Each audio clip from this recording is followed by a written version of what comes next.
나를 깨우는 삼삼한 책.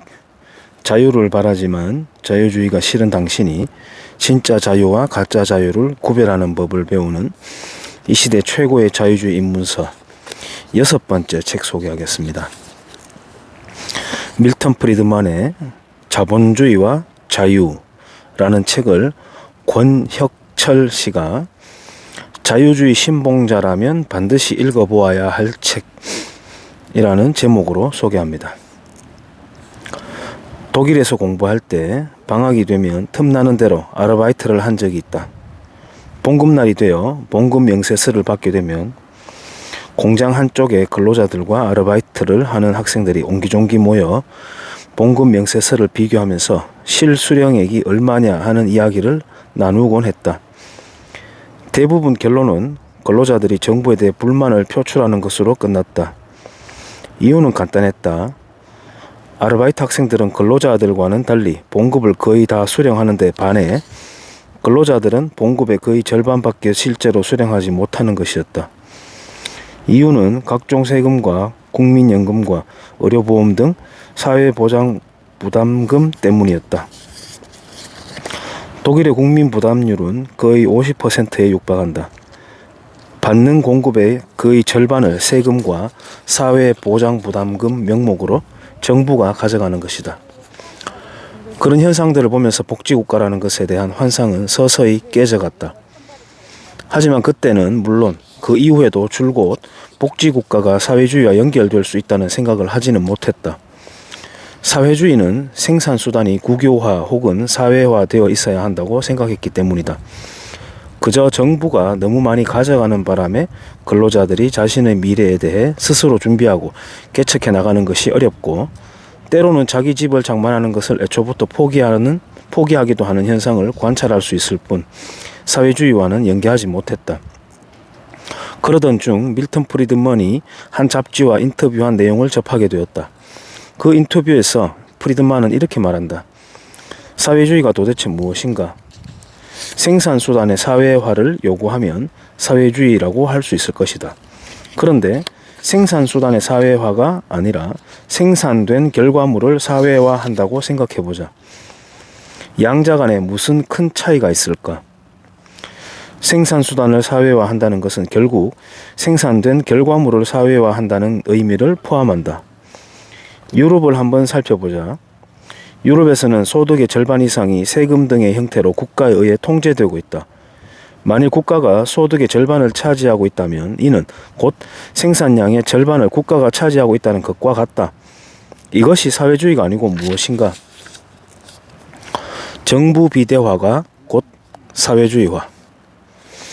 이 인터뷰 내용은 필자로 하여금 복지국가와 사회주의가 분명하게 연계되어 있다는 생각을 갖도록 해주었다.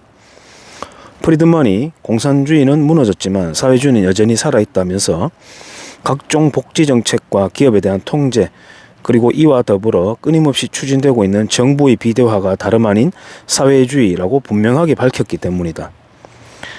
대한민국의 사정은 어떠한가?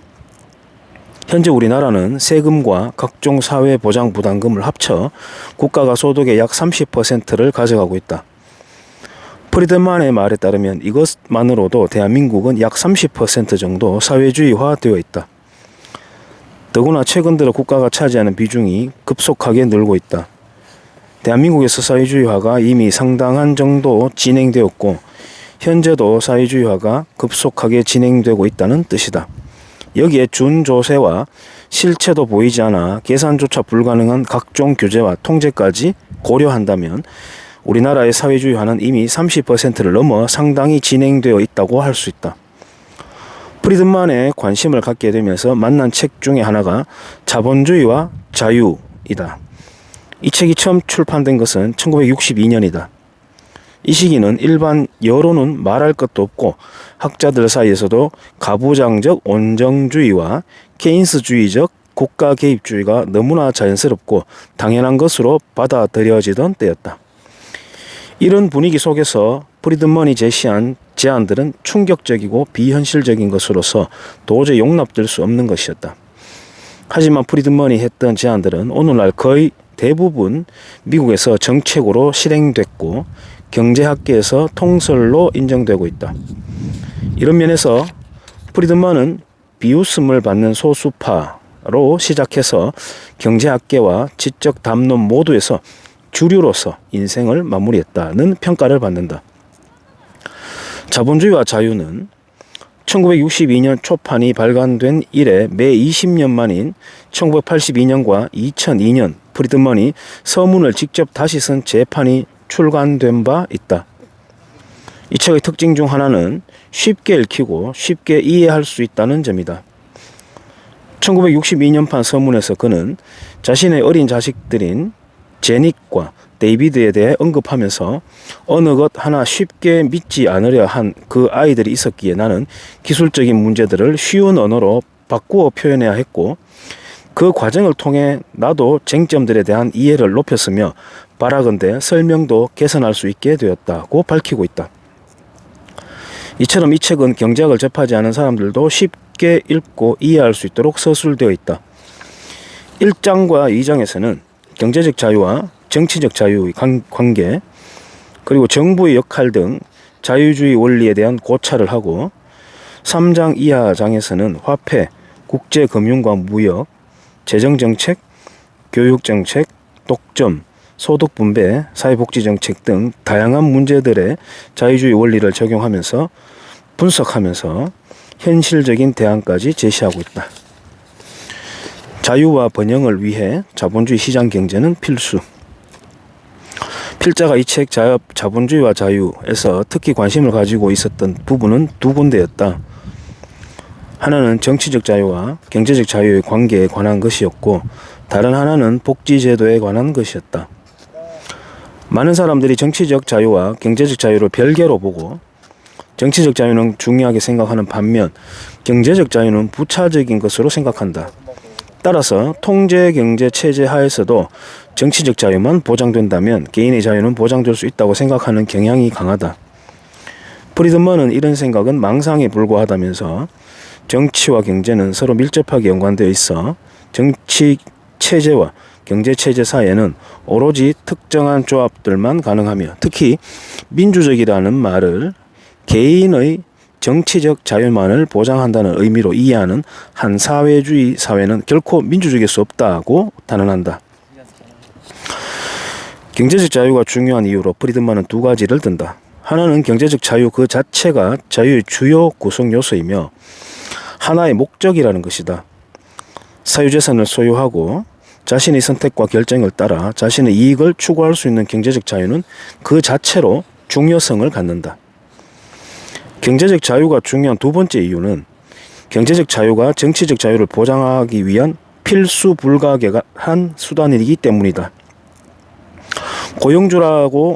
고용주라고는 국가밖에 없어 자신의 생계가 국가의 뜻에 달려있는 사회에서 자신의 정치적 신념을 자유롭게 표출하고 비판할 수 있을 것이라고 상상하기 어렵다. 반면 고용주가 다수 존재하는 자본주의 시장 경제에서는 훨씬 자유롭게 자신의 의견을 표출할 수 있다.